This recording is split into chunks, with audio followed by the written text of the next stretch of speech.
উজ্জ্বল ভবিষ্যতের পথে ঋণদাতাদের সঙ্গে যৌথভাবে কাজ করার ঘোষণা দিলেন প্রধানমন্ত্রী শেখ হাসিনা। তিনি বলেছেন, আগামীতে আস্থার চেতনা নিয়ে বিশ্ব ব্যাংক বাংলাদেশের পাশেই থাকবে বলেও আশাবাদ সরকার প্রধানের। সোমবার যুক্তরাষ্ট্রের ওয়াশিংটনে বিশ্ব ব্যাংকের সঙ্গে বাংলাদেশের সম্পর্কের 50 বছর পূর্তি উদযাপন অনুষ্ঠানের উদ্বোধন করতে গিয়ে তিনি একথা বলেন। এ সময় তিনি আরও বলেন, উন্নয়নের ধারা অব্যাহত থাকলে 2026 সালের মধ্যেই বাংলাদেশ উন্নয়নশীল দেশে রূপান্তরিত হবে। এ সময় দারিদ্র্য বিমোচনে বাংলাদেশের অসামান্য অবদানের ভূয়সী প্রশংসা করেন বিশ্বব্যাংক প্রেসিডেন্ট। মহান মে দিবসে যুক্তরাষ্ট্রের মাটিতে বাংলাদেশ বিশ্বব্যাংক সম্পর্কের 50 বছর পূর্তি উদযাপন স্বভাবতই ভিন্ন মাত্রা পায় গোটা অনুষ্ঠান।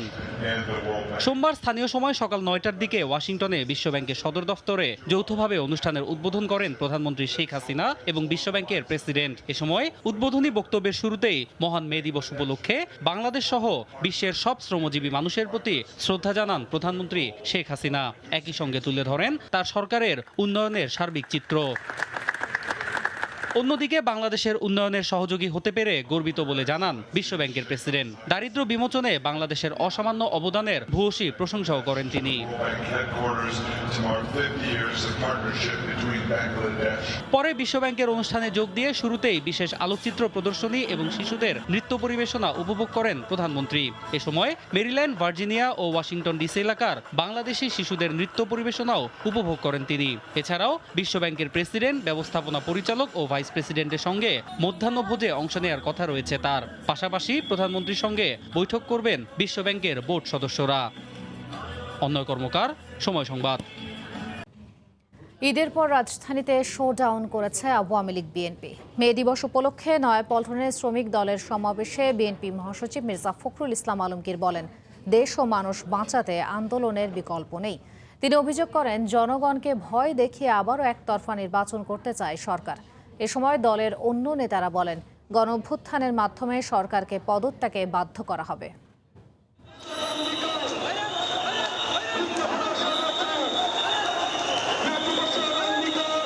শ্রমিক দিবসে বিএনপির র্যালির শেষ পর্যায়ে মগবাজারে হঠাৎ উত্তেজনা। সোমবার বিকেলে নয়াপল্টন থেকে শুরু হয় র্যালি। মালিবাগ মৌচাক ঘুরে যা শেষ হয় মগবাজারে। শ্রমিক দল ছাড়াও মূল দলের অঙ্গ ও সহযোগী সংগঠনের নেতাকর্মীরা অংশ নেন র্যালিতে। এর আগে দলের কেন্দ্রীয় কার্যালয়ের সামনে সমাবেশে বক্তব্য রাখেন বিএনপির শীর্ষ নেতারা। নাইটাঙ্গেল মোড় থেকে ফকিরাপুল স্লোগানে মুখর গোটা এলাকা। ঈদের পর শ্রমিক দিবসে রাজধানীতে শোডাউন করে দলটি। সমাবেশে বিএনপি নেতারা বলেন, দেশের অর্থনীতি ধ্বংস করেছে সরকার, ক্ষমতায় টিকে থাকতে তাই এখন বিদেশে ধর্ণা দিচ্ছে। আবারও ক্ষমতায় টিকে থাকার জন্য দাঁড়ে দাঁড়ে ধর্ণা দিচ্ছে আজকে আওয়ামী লীগ। যদি সাহস থাকে তো নির্দলীয় তত্ত্বাবধায়ক সরকার নির্বাচন দিন। আপনারা বলছেন জনগণ আপনাদের সঙ্গে আছে, ঠিক আছে, তা যদি হয় নির্বাচনটা দিয়ে দেন, অসুবিধাটা কোথায়? গণ অভ্যুত্থানের মাধ্যমে এই ফ্যাসিবাদ সরকারকে বিদায় করা ছাড়া আর কোনো বিকল্প নাই। প্রধান অতিথির বক্তব্যে মির্জা ফখরুল বলেন, দেশ এবং দেশের মানুষের মুক্তির জন্য লড়াই করছে বিএনপি। তত্ত্বাবধায়ক সরকারের দাবি না মানা পর্যন্ত চলবে আন্দোলন। তারা যেন আবার ক্ষমতা দখল করতে পারে, সেই জন্য এখন থেকেই তাই হুমকি দিয়ে জনগণকে ভয় দেখাতে চায়, দমন করতে চায়। এবারকার লড়াই আমাদের স্বাধীনতার লড়াই, এবারকার লড়াই আমাদের মুক্তির লড়াই, এবারকার লড়াই দেশনেত্রী বেগম খালেদা জিয়াকে বের করে নিয়ে আসার লড়াই। যারা জনগণের নির্বাচিত নয় তাদেরকে পরাজিত করে আন্দোলনের মাধ্যমে আমরা নতুন করে জনগণের সরকার প্রতিষ্ঠা করতে চাই। হাসপাতালে চিকিৎসাধীন বেগম জিয়াকে নিয়ে ক্ষমতাসীন দলের নেতারা অসত্য বক্তব্য দিচ্ছেন বলেও অভিযোগ করেন বিএনপি মহাসচিব। ধিক্কার দিই তাদেরকে, যারা একজন অসুস্থ নেত্রীকে নিয়ে এই ধরনের কথা বলতে পারে। আহমেদ সালেহীন, সময় সংবাদ, ঢাকা। সারা দেশে বর্ণাঢ্য র্যালি সহ নানা আয়োজনে পালন করা হচ্ছে মহান মে দিবস। শ্রমজীবী মানুষের চাওয়া, কর্মক্ষেত্রে শ্রম আইন বাস্তবায়ন, অধিকার আদায় ও মজুরি বৃদ্ধির দাবি শ্রমিক নেতাদের।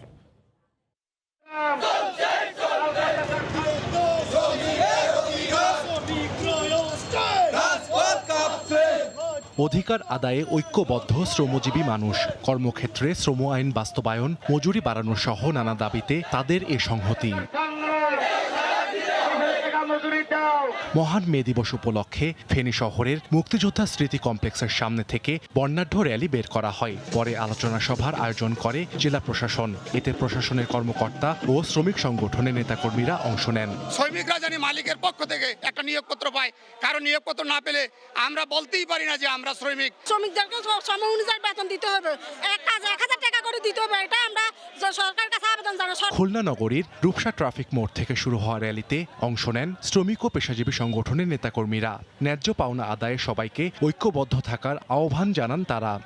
সর্বস্তরের শ্রমিক কর্মচারীদের এই 8 ঘন্টা আজকের এই মহান মে দিবসে সর্বক্ষেত্র যেন কার্যকরী হয়। আমরা চাই শ্রমিকরা যারা পরিশ্রম করে 8 ঘন্টা তারা শ্রম দেয়, অতএব তাদের ন্যায্য যে প্রাপ্য সেইটা যাতে পায়। চট্টগ্রামে শোভাযাত্রা বের করে ডেকোরেটরস শ্রমিক কর্মচারী ইউনিয়ন। অংশ নেয় মালিকপক্ষও। নগরীর নিউ মার্কেট, আগ্রাবাদ ও চকবাজার সহ বিভিন্ন এলাকা থেকে শ্রমিক সংগঠনের পক্ষ থেকে র্যালি বের করা হয়। শিল্পাঞ্চল সাভার ও আশুলিয়ায় র্যালি করে শ্রমিক সংগঠন। পরে আশুলিয়ায় প্রেস ক্লাবের সামনে ন্যূনতম মজুরি 23,000 টাকা নির্ধারণ সহ নানা দাবি জানিয়ে বিক্ষোভ সমাবেশ করেন তারা। আমাদের যে বেতন, সেই বেতনে আমরা পরিবার নিয়ে চলতে পারি না। যে পরিমাণ গার্মেন্টসে পরিশ্রম করি সে পরিমাণ আমাদের বেতন আমরা ভোগ করতে পারি না। ধর্মঘট নিষিদ্ধ বিল বাতিল করতে হবে এবং গার্মেন্টস শ্রমিকের ন্যূনতম মজুরি হতে হবে 23,000 টাকা। অবাধ ট্রেড ইউনিয়ন এবং সুস্থ ধারার ট্রেড ইউনিয়ন করতে দিতে হবে। রাজশাহীতে জেলা প্রশাসন ও বিভাগীয় শ্রম অধিদপ্তরের উদ্যোগে বের করা হয় র্যালি। অনেকে কাজ করায়, মজুরি ঠিকমতো দেয় না, একরকম মিটিয়ে এলিয়ে আমাদেরকে ঠিকমতো পরিশোধ করে না।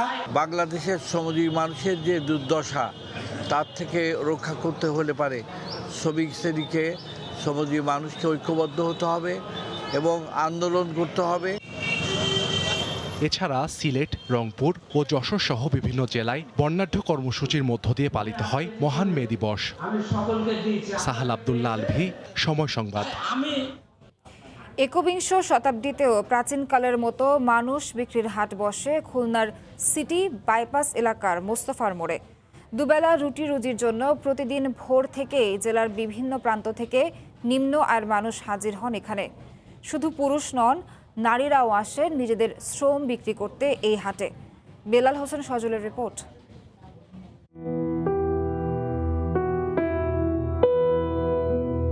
দাসপ্রথা বিলুপ্ত হলেও একবিংশ শতাব্দীর এ যুগে নিম্ন আয়ের মানুষগুলো দুবেলা রুটি রুচির জন্য আজও নিজেকে বেচছেন মানুষের হাটে। কাকডাকা ভোর থেকে গায়ে জীর্ণ পোশাক, হাতে ব্যাগ ও কোদাল নিয়ে অপেক্ষা করেন কয়েক হাজার মানুষ। এ চিত্র খুলনা সিটি বাইপাস এলাকার মোস্তফা মোড়ের। দীর্ঘ 1.5 যুগেরও বেশি সময় ধরে এখানে প্রতিদিন বসে মানুষ বিক্রির হাট। দিনমজুর সহ নানা পেশার শ্রমজীবী মানুষে সরগরম হয়ে ওঠে এই হাট। একেবারে পণ্যের মতো দর কষাকষিতে বিক্রি হন শ্রমজীবী এসব মানুষ। শুধু পুরুষ নন, নারীরাও আসেন। কেউ কাজ পান, আবার কেউ মলিন মনে খালি হাতেই ফিরে যান। এক কাজ নিয়ে আরেক কাজ করা, ঠিক আছে, জুলুমও করে লোক। অনেক মহাজন আছে, ভালো ভালো ব্যবহার করে, অনেক আছে খারাপ ব্যবহারও করে। 20 বছরে তো এইসব করেন, আমরা কাজ কোনোদিন হয় কোনোদিন হয় না। একদিন যদি কাজ করে আমি 5 কেজি চাল কেমন আমার সঙ্গে চলবে কি করে? আর শ্রমের হাট বলে প্রয়োজনে অনেকে শ্রমিকের খোঁজে ছুটে আসেন এখানে। এখানে সুবিধা হয়, আসলে জন পাওয়া যায়, কম বেশি যাও জনের অভাব হয়। গ্রামের কোনো লোক নেই, সব এসে কাজ করতে এনতে সব নিয়ে যাওয়া। মানুষ বিক্রির এই হাট ভোর 5টা থেকে শুরু হয়ে চলে সকাল 8টা পর্যন্ত। মানব সভ্যতার ইতিহাসে দেখা যায় পরজীবী শ্রেণীর সৃষ্টির মাধ্যমে শ্রমক্ষেত্রে সৃষ্টি হয় সামাজিক অসাম্য। মজুর, চাষি, কুলি যারা কায়িক শ্রম করে তাদের অবস্থান হয় সমাজের নিচের তলায়। অন্নহীন, বস্ত্রহীন, শিক্ষাহীন মানবতার জীবন তাদের নিত্য সঙ্গী। অন্যদিকে পরজীবী শ্রেণী ডুবে থাকে বিলাসিতায়। সমাজে শ্রমজীবী মানুষের নিদারুণ দুরবস্থায় মানুষের মনে শ্রমবিমুখতার জন্ম দিয়েছে। তাই তো শ্রমিক দিবসে শ্রমজীবী মানুষের চাওয়া শ্রমের সঠিক মূল্যায়ন। বেলাল হোসেন সজল, সময় সংবাদ, খুলনা। বিশ্বজুড়ে পালিত হচ্ছে আন্তর্জাতিক শ্রমিক দিবস। দিবসটি পালনে দেশে দেশে নেওয়া হয়েছে নানা কর্মসূচি। তবে কোথাও কোথাও হয়েছে প্রতিবাদ কর্মসূচিও। ভালো কর্মপরিবেশ ও বেতন ভাতা বাড়ানোর দাবিতে রাস্তায় নেমে আন্দোলন করেন তাইওয়ানের শ্রমিকরা। এদিকে দ্রব্যমূল্যের ঊর্ধ্বগতির প্রতিবাদে বিক্ষোভ হয়েছে ইন্দোনেশিয়ার জাকার্তায়। প্রতি বছর মে মাসের 1 তারিখ পালিত হয় আন্তর্জাতিক শ্রমিক দিবস। এ উপলক্ষে বিশ্বের নানা দেশে আয়োজন করা হয় বিভিন্ন কর্মসূচির। তবে শ্রমিক দিবসের এবারের চিত্রটা একটু আলাদা। বেতন ভাতা ও সুযোগ সুবিধা বাড়ানোর দাবিতে এদিন দক্ষিণ কোরিয়ার রাজধানী সিউলের রাস্তায় নামেন হাজার হাজার শ্রমিক। করোনা মহামারীর পর এবারই প্রথম রাজপথে এত মানুষ। সোমবার ফিলিপিন্সের রাজধানী ম্যানিলার রাজপথেও নামেন হাজারো শ্রমিক। অর্থনৈতিক মন্দা আর বিশ্বজুড়ে দ্রব্যমূল্যের ঊর্ধ্বগতির প্রতিবাদে শান্তিপূর্ণ মিছিল করেন তারা। নানা ধরনের ব্যানার, ফেস্টুন হাতে বেতন বাড়ানোর দাবি জানান কর্মজীবীরা। প্রতিবাদের চিত্র ইন্দোনেশিয়ায়ও অনেকটা একই রকম। রাশিয়া ইউক্রেন যুদ্ধের কারণে বৈশ্বিক অর্থনৈতিক মন্দা আর অস্বাভাবিক মূল্যস্ফীতির জেরে সৃষ্ট খাদ্য সংকটের বিরুদ্ধে প্রতিবাদ জানাতে আন্তর্জাতিক শ্রমিক দিবসে রাস্তায় নামেন অসংখ্য শ্রমিক। এদিকে ন্যায্য মজুরির পাশাপাশি ভালো কর্ম পরিবেশের দাবিতে রাস্তায় নেমেছে তাইওয়ানের রাজধানী তাইপের বাসিন্দারা। এদের ভেতর বিমা, স্বাস্থ্যকর্মী ও সরকারি কর্মকর্তারাও ছিলেন বলে জানা গেছে। বিশ্বের অন্যান্য দেশের মতো কম্বোডিয়াতেও আন্তর্জাতিক শ্রমিক দিবসে ছিল নানা আয়োজন। রাজধানী নমপেনে মজুরি বাড়ানোর দাবিতে রাস্তায় নামেন শত শত মানুষ। নানা ধরনের পতাকা, ব্যানার, ফেস্টুন হাতে বিভিন্ন স্লোগান দেন তারা। মে দিবসের শুরু 1886 সালে যুক্তরাষ্ট্রের শিকাগোতে কর্মঘণ্টা আর ন্যায্য মজুরির দাবিতে রাজপথে বুকের তাজা রক্ত ঢালা শ্রমিকদের মাধ্যমে। এ ঘটনার পর একে একে 137 বছর কেটে গেলেও পাল্টায়নি দৃশ্যপট। উল্টো শোষণ বেড়েছে শাসকদের আর নিপীড়িত হচ্ছেন খেটে খাওয়া মানুষ। মৌসুমী সাথী, সময় সংবাদ। তুরস্কের সাধারণ নির্বাচনের সময় যত ঘনিয়ে আসছে জনমত জরিপে ততই শক্ত হচ্ছে বিরোধী প্রার্থী কামাল কিলিচদারোগলু। বর্তমান প্রেসিডেন্ট রিসেপ তাইপ এরদোয়ানকে কঠিন চ্যালেঞ্জে ফেলা কামালকে ভাবা হচ্ছে আধুনিক তুরস্কের জনক কামাল আতাতুর্কের প্রতিনিধি হিসেবে। আর তাই প্রশ্ন উঠেছে, এবারে কি থামছে টানা 20 বছর ক্ষমতায় থাকা রিসেপ তাইপ এরদোয়ানের জয়রথ?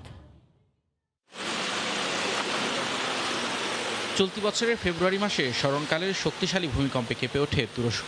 ভয়াবহ ওই ভূমিকম্পে ব্যাপক প্রাণহানির পাশাপাশি নজিরবিহীন ক্ষয়ক্ষতির মুখে পড়ে দেশটি। ইউক্রেন যুদ্ধের প্রভাবে এমনিতেই বিপর্যস্ত ছিল তুরস্কের অর্থনীতি। এর সঙ্গে মরার ওপর খাড়ার গা হয়ে দেখা দেয় প্রাকৃতিক এ দুর্যোগ। এখনও সেই ক্ষয়ক্ষতি কাটিয়ে উঠতে পারেনি এরদোয়ান প্রশাসন। অর্থনৈতিক সংকটের মধ্যেই আগামী 14 মে দেশটিতে হতে যাচ্ছে সাধারণ নির্বাচন। সময় ঘনিয়ে আসার সঙ্গে সঙ্গে বাড়ছে রাজনৈতিক উত্তাপ। জয় পরাজয়ের নানা হিসেব করছেন রাজনৈতিক দলগুলো।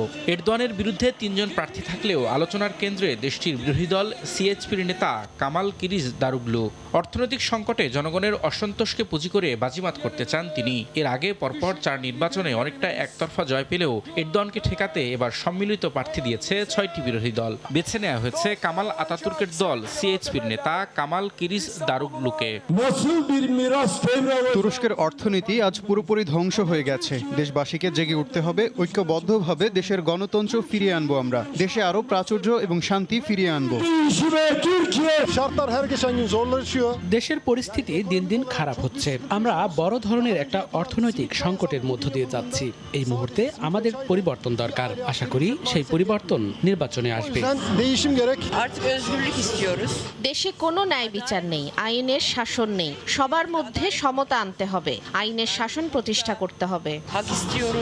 প্রচারণায় বিরোধীরা যখন সরব, তখন একে পার্টির সমর্থকদের জন্য বড় ধাক্কা হয়ে এসেছে এরদোয়ানের অসুস্থতা।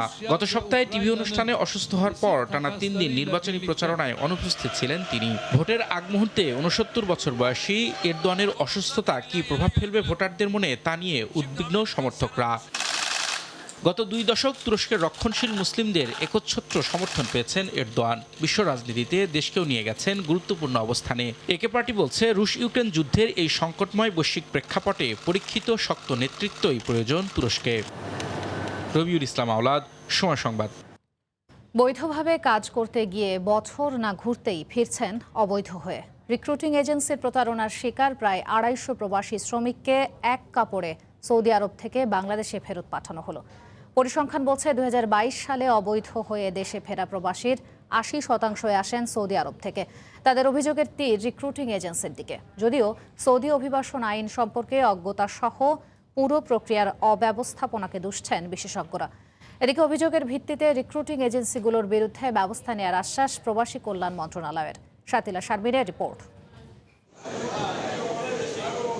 রোববার রাতে সৌদি আরব থেকে প্রায় এক কাপড়ে ফেরত এসেছেন 283 শ্রমিক। সাউদিয়া এয়ারলাইন্সের একটি ফ্লাইটে প্রবাসীদের ঢাকায় পাঠিয়েছে দেশটি।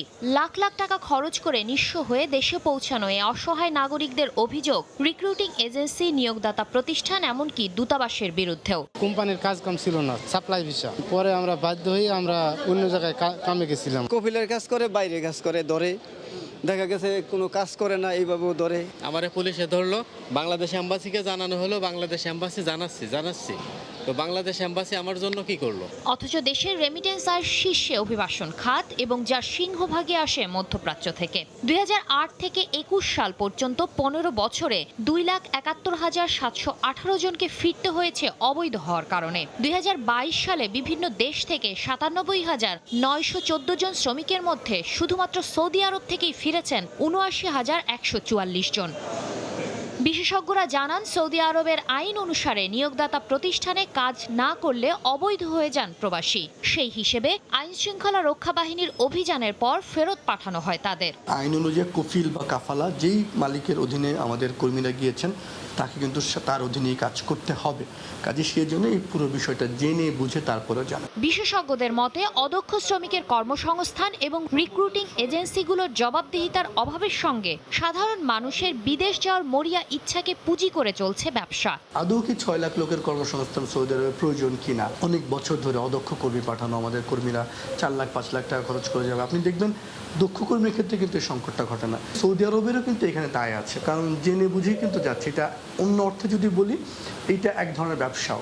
বাইরা সভাপতি মুঠোফোনে জানান, সদস্যপদ বাতিল না করে প্রবাসীদের টাকা উদ্ধারের চেষ্টা চলছে। এছাড়া নিয়োগদাতা প্রতিষ্ঠান না থাকলে বা যাচাই বাছাই ছাড়া লোক না পাঠাতে জোরালো নির্দেশনা দেওয়া হয়েছে। যে টাকাটা দিয়ে গেছে অন্তত তার সেই টাকাটা উদ্ধার হতে পারে, আমরা বাইরের পক্ষে ব্যবস্থা নেব।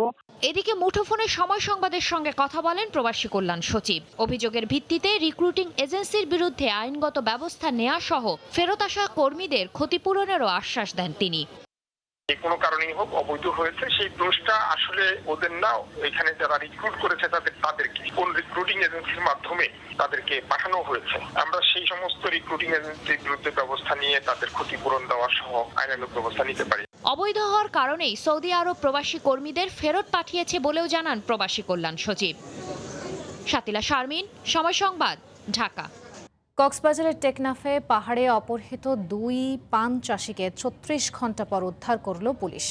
অপহরণের ঘটনাটি জানার পরপরই গ্রাম পুলিশ গ্রামবাসীর সহায়তায় পাহাড়ে পাহাড়ে অভিযান শুরু হয়। সোমবার সকালে ভুক্তভোগী পরিবারের কাছে ফোন করে 5 লাখ টাকা মুক্তিপণ দাবি করে অপহরণকারীরা। এই সুযোগে প্রযুক্তিগত সহযোগিতায় অবস্থান নিশ্চিত হয়ে গহীন পাহাড় ঘিরে ফেলে পুলিশ ও গ্রামবাসী। তবে উপস্থিতি টের পেয়ে অপহরণকারী চক্রের সদস্যরা পালিয়ে গেলেও অপহৃত 2 জনকে উদ্ধার করা সম্ভব হয়। পাহাড় ঘিরে অভিযান চলছে বলে জানিয়েছে পুলিশ। রোববার সকালে জাহাজপুরা পাহাড়ে পান বরজে কাজ করার সময় সশস্ত্র সন্ত্রাসীরা 2 চাষিকে অপহরণ করে। এ সময় বাধা প্রদান করায় অপর 2 জনকে কুপিয়ে আহত করা হয়। এর আগে অপহৃত 5 রোহিঙ্গা শিশু 5 লাখ টাকা মুক্তিপণ দিয়ে 4 দিন পর 29 এপ্রিল মুক্তি পান। এ নিয়ে গত 7 মাসে টেকনাফের পাহাড় কেন্দ্রিক 7 জনকে অপহরণের ঘটনা ঘটেছে।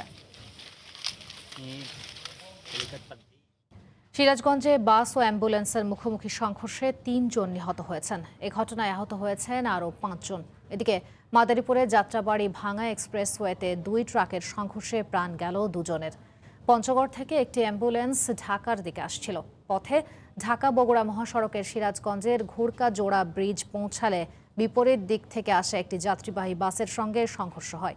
এতে ঘটনাস্থলে অ্যাম্বুলেন্সের চালক সহ 2 জন নিহত হন।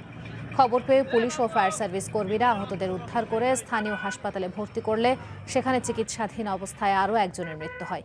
এদিকে ভোরে বরিশালের বাকেরগঞ্জ থেকে পণ্য বোঝাই একটি ট্রাক ঢাকা যাচ্ছিল। পথে যাত্রাবাড়ি ভাঙা এক্সপ্রেসওয়ের বাখরের কান্দি এলাকায় পৌঁছালে ট্রাকের ইঞ্জিন নষ্ট হয়ে যায়। রাস্তার পাশে গাড়ি রেখে মেরামতের চেষ্টা করছিলেন চালক। হঠাৎ যশোর থেকে ছেড়ে আসা আম বোঝায় আরেকটি ট্রাক দাঁড়িয়ে থাকা ট্রাকটিকে পেছন থেকে সজোরে ধাক্কা দেয়। এতে 2 ট্রাকের চালকেরই মৃত্যু হয়। আহত হন 2 হেলপার।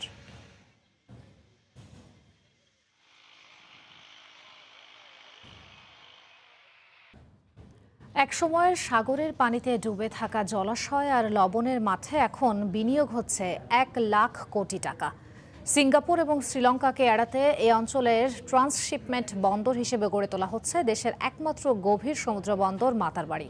এখানে গড়ে উঠছে জাপানি বিনিয়োগে বৃহৎ কয়লা ভিত্তিক বিদ্যুৎ কেন্দ্র। জাপানের বিগ বি ইনিশিয়েটিভের মাধ্যমে আগামী দিনে বাংলাদেশের অর্থনীতির গেম চেঞ্জার হয়ে উঠছে মহেশখালীর এই বন্দর। শাখাউত ত্রিপুর ক্যামেরায় বিস্তারিত জানাচ্ছেন কমল দে। সময়ের ব্যবধান মাত্র 4 বছর, এরই মধ্যে পুরোপুরি পাল্টে যাওয়া একটি জনপদ মহেশখালীর মাতারবাড়ি। অবশ্য পাল্টে যাওয়া চিত্রে পার্শ্ববর্তী ধলঘাট নামে আরও একটি ইউনিয়ন রয়েছে। 2019 সাল পর্যন্ত যে অঞ্চল ছিল সাগরের পানিতে ডুবে থাকা জলাশয়ের পাশাপাশি বিস্তীর্ণ লবণের মাঠ, এরপর 2021 সাল থেকে শুরু হয় সাগরের মাটি দিয়ে নতুন ভূমি তৈরির কাজ। আর চলতি বছর এসে 1320 মেগাওয়াট বিদ্যুৎ কেন্দ্রের কাজও শেষ পর্যায়ে। ইতিমধ্যে ভিড়েছে কয়লাবাহী বিশাল আকৃতির জাহাজও। মূলত জাপানের তৎকালীন প্রধানমন্ত্রী শিনজে অ্যাবের প্রস্তাবিত বিগ বি ইনিশিয়েটিভে পাল্টে দিয়েছে মাতারবাড়ির চিত্র। জাপানের প্রস্তাবনা অনুযায়ী বঙ্গোপসাগরকে কেন্দ্র করেই বাস্তবায়ন হচ্ছে বে of Bengal industrial core belt. Matarbari হবে বাংলাদেশের game changer, economic game changer, এবং বাংলাদেশকে সোনার বাংলায় নিয়ে যেতে সহায়তা করবে। গত 3 বছরে বিদ্যুৎ কেন্দ্র এবং বন্দরের জন্য অন্তত 55,000 কোটি টাকা বিনিয়োগে উন্নয়ন কাজ শুরু হয়েছে এই মাতারবাড়িতে। আগামী কয়েক বছরের মধ্যে বিনিয়োগের পরিমাণ ছাড়িয়ে যাবে 1 লাখ কোটি টাকায়। এখানে তৈরি করা হবে আমদানি করা এলএনজি রাখার টার্মিনাল, আর সে সাথে পুরো অঞ্চল হয়ে উঠছে এশিয়ার বিজনেস হাব। অবহেলিত যে উপকূলের এলাকা, যেখানে সাইক্লোন ঘূর্ণিঝড় জলোচ্ছ্বাস হতো, আর সেই এলাকাগুলি এখন বাংলাদেশের অর্থনৈতিক নেতৃত্ব দিবে। নেপাল, ভুটান এবং ইন্ডিয়ার 7 সিস্টার এই বন্দর ব্যবহার করে উপকৃত হবে, আমরাও বৈদেশিক মুদ্রা পাবো। তবে এরই মধ্যে বেশ কটি রেকর্ডও গড়েছে প্রস্তাবিত এই বন্দর। 14.5 মিটার গভীরতার জাহাজ এনে গভীর সমুদ্র বন্দরের স্বীকৃতিও অর্জন করেছে। এখন চলছে রাজস্ব বাড়ানোর পরিকল্পনা। সরাসরি জাহাজ ইউরোপ আমেরিকা থেকে আমাদের এই মাতারবাড়ি বন্দরে ভিড়তে পারবে এবং এই টোটাল এই সাউথ এশিয়ান অন্যান্য বন্দর এটাকে ট্রান্সশিপমেন্ট হিসেবে ব্যবহার করতে পারবে। মাতারবাড়ির মাধ্যমে যদি বড় বড় জাহাজ কয়লা ব্যতীত অন্যান্য পণ্য নিয়ে আসা শুরু করে, সেক্ষেত্রে গভর্নমেন্টের রাজস্ব যেরকম বাড়বে এবং অনেক প্রতিষ্ঠান এক্ষেত্রে লাভবান হতে পারবে। চলতি বছরই 35,000 কোটি টাকার বিদ্যুৎ কেন্দ্র উৎপাদন যাওয়ার কথা রয়েছে, আর 17,000 কোটি টাকার গভীর সমুদ্র বন্দর অপারেশনে যাবে 2026 সালে। পৃথিবীর অন্যতম বৃহৎ একটি জাহাজ দাঁড়িয়ে আছে মাতারবাড়ি বন্দরের জেটিতে, আর তার বাম পাশে রয়েছে 1320 মেগাওয়াট বিদ্যুৎ কেন্দ্র। আগামী কয়েক মাসের মধ্যে এই বিদ্যুৎ কেন্দ্র উৎপাদনে যাবে। অথচ একসময় এই এলাকাটি ছিল বিস্তীর্ণ লবণের মাঠ, জোয়ার আসলে ডুবে যেত, ভাটায় আবার সে পানি নেমে যেত। কিন্তু এখন একদিকে বন্দর, আরেকদিকে গড়ে উঠেছে বিদ্যুৎ কেন্দ্র, পুরোপুরি পাল্টে গেছে বিস্তীর্ণ এই জনপদ। মহেশখালীর মাতারবাড়ি বন্দর থেকে কমল দে, সময় সংবাদ। জমকালো আয়োজনে উমেন্স সুপার লিগের ট্রফি ও বল উন্মোচন হয়েছে। তবে সূচি ও ফ্র্যাঞ্চাইজির নাম চূড়ান্ত করেনি আয়োজকরা। ফ্র্যাঞ্চাইজি লিগে নারী ফুটবলারদের পারিশ্রমিক নিয়ে কোনো নয়-ছয় হবে না বলে নিশ্চিত করেন কে স্পোর্টস প্রেসিডেন্ট ফাহাদ করিম। এমন সুযোগ ভালো খেলার তাগিদ বাড়াবে বলে জানান ফুটবলাররা।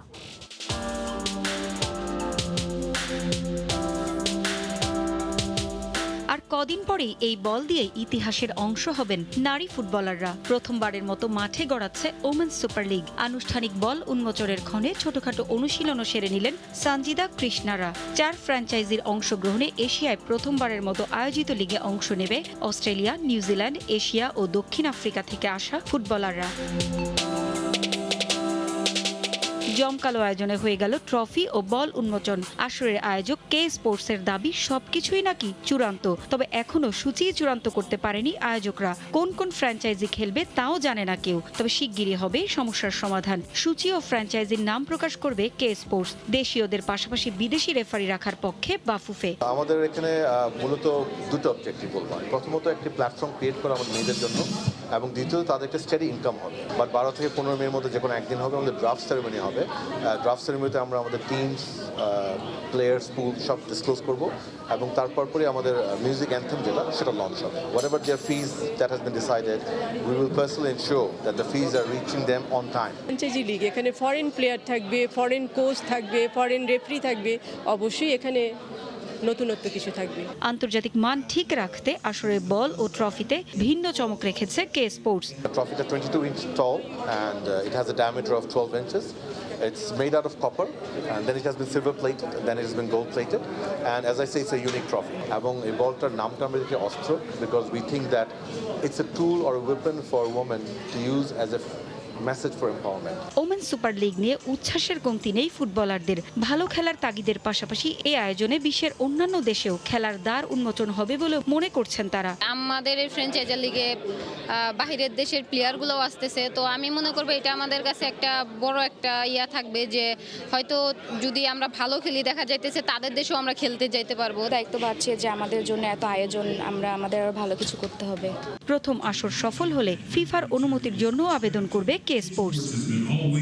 পারভিন আক্তার, সময় সংবাদ, ঢাকা।